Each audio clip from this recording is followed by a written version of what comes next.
इस वीडियो में हम आपको एक दिल दहला देने वाली सच्ची घटना सुनाने जा रहे हैं जो बिहार के किशनगंज जिले के एक छोटे से गांव की है। यह कहानी एक युवक फरहान की है जिसकी जिंदगी एक अनजान लड़की की वजह से बर्बाद हो जाती है। गांव के पंचायत से लेकर थाने तक का यह सफर, जिसमें सच और झूठ के बीच की लड़ाई समाज की कड़वी सच्चाई को उजागर करती है। यह कहानी न सिर्फ आपको झकझोर कर रख देगी बल्कि आपको सोचने पर मजबूर कर देगी कि किस तरह से एक छोटी सी गलती या गलतफहमी किसी की पूरी जिंदगी को तबाह कर सकती है। इस वीडियो का मकसद लोगों को जागरूक करना और समाज में फैली बुराइयों को उजागर करना है। फरहान की जिंदगी उस समय तक बेहद सामान्य और खुशहाल थी। गुजरात के अहमदाबाद में काम करने वाले फरहान ने अपनी बहन की शादी के लिए गांव लौटने का फैसला किया था। उसकी बहन की शादी शानदार तरीके से संपन्न हो चुकी थी और शादी के बाद फरहान के दिल में एक अजीब सी संतुष्टि और खुशी का एहसास था। वह अपने परिवार के साथ गांव में कुछ और दिन बिताने का मन बना चुका था, लेकिन किस्मत ने उसके लिए कुछ और ही सोच रखा था। शादी के कुछ ही दिन बाद गांव में एक अनजान लड़की का आगमन हुआ। वह अकेली नहीं थी, उसके साथ 4 औरतें और 2 मर्द भी थे। उन्होंने लड़की को फरहान के घर के सामने छोड़ दिया और बिना कुछ कहे वहां से चले गए। गांव में इस अनजान लड़की के आगमन से एक अजीब सी हलचल मच गई। लोग समझ नहीं पा रहे थे कि यह लड़की कौन है और क्यों आई है। लड़की के फरहान के घर आने से पूरे गांव में सनसनी फैल गई। लोग तरह तरह की बातें करने लगे। हर किसी के मन में एक ही सवाल था, यह लड़की कौन है और वह फरहान के घर क्यों आई है। फरहान के परिवार पर अचानक बहुत भारी दबाव आ गया।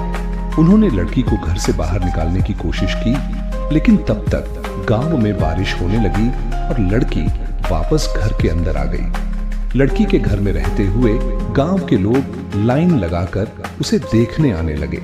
ऐसा माहौल बन गया मानो गांव में कोई मेला लगा हो। फरहान के घर वालों का दिमाग काम नहीं कर रहा था कि इस स्थिति को कैसे संभाला जाए। वे बेहद चिंतित थे क्योंकि गांव के लोगों की नजरें उन पर टिकी थीं। फरहान, जो गांव से बाहर गया हुआ था, जब वापस आया तो उसे इस पूरे मामले की जानकारी मिली। गांव वालों ने उससे इस बारे में पूछताछ की तो उसने साफ साफ कहा कि उसका उस लड़की से कोई लेना देना नहीं है, लेकिन लड़की का दावा था कि वह फरहान से प्यार करती है और उसी के लिए आई है। उसने बताया कि फरहान ने उसे बुलाया था, उसका मोबाइल छीन लिया था और उसके साथ मारपीट भी की थी। लड़की का यह भी दावा था कि फरहान ने उससे शादी करने का वादा किया था, लेकिन फरहान ने इस बात को पूरी तरह से नकार दिया। उसने पंचायत के सामने साफ साफ कहा कि उसका उस लड़की से कोई संबंध नहीं है, लेकिन लड़की की बातों ने गांव वालों के बीच संशय पैदा कर दिया। गांव के लोगों ने पंचायत बुलाई, जिसमें मुखिया, वार्ड सदस्य और अन्य वरिष्ठ लोग शामिल हुए। पंचायत में फरहान से बार बार पूछा गया कि अगर उसका उस लड़की से कोई संबंध नहीं था तो वह उसके घर क्यों आई। लड़की के परिवार वालों से भी पूछताछ की गई। लड़की की भाभी ने कहा कि फरहान रात रात भर उनके घर आता था और कहता था कि वह उनकी ननद से शादी करेगा। यह सुनकर पंचायत के लोग और भी चौंक गए।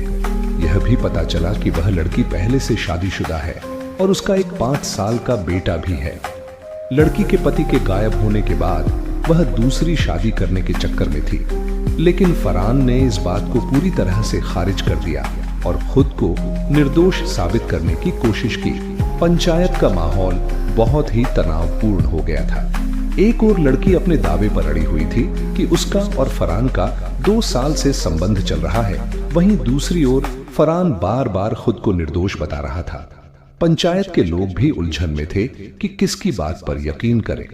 लड़की ने पंचायत के सामने यह भी खुलासा किया कि वह 5 महीने की गर्भवती हो चुकी थी और फरहान ने उसे गर्भपात की गोली खिलाई थी। यह सुनकर पंचायत के लोगों का दिमाग काम करना बंद कर दिया। उन्होंने निर्णय लिया कि इस मामले को थाना तेरागछ ले जाना चाहिए।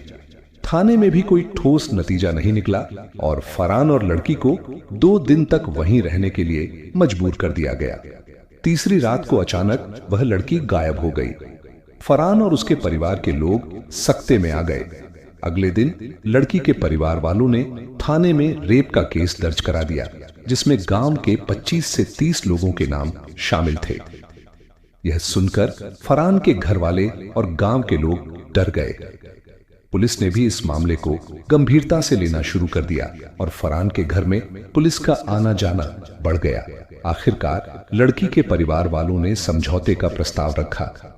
उन्होंने कहा कि अगर फरहान उन्हें 4 लाख रुपए दे देता है तो वे केस वापस ले लेंगे।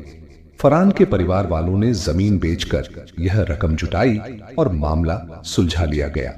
लेकिन इस पूरी घटना ने फरहान की जिंदगी को पूरी तरह से बर्बाद कर दिया। यह कहानी हमें इस बात का एहसास कराती है कि कैसे एक छोटी सी घटना किसी की पूरी जिंदगी को बदल सकती है। फरहान, जिसने अपनी बहन की शादी के लिए गांव आने का फैसला किया था, उसकी जिंदगी एक अनजान लड़की की वजह से बर्बाद हो गई। वह लड़का जिसने कभी अपने परिवार के लिए एक पैसा नहीं कमाया था, अपने घर वालों को भारी कर्ज में डाल गया। कहानी का मकसद किसी को ठेस पहुंचाना नहीं, बल्कि लोगों को जागरूक करना है। हमें अपने बच्चों को समझाना चाहिए कि कैसे ऐसी परिस्थितियों से बचा जा सकता है।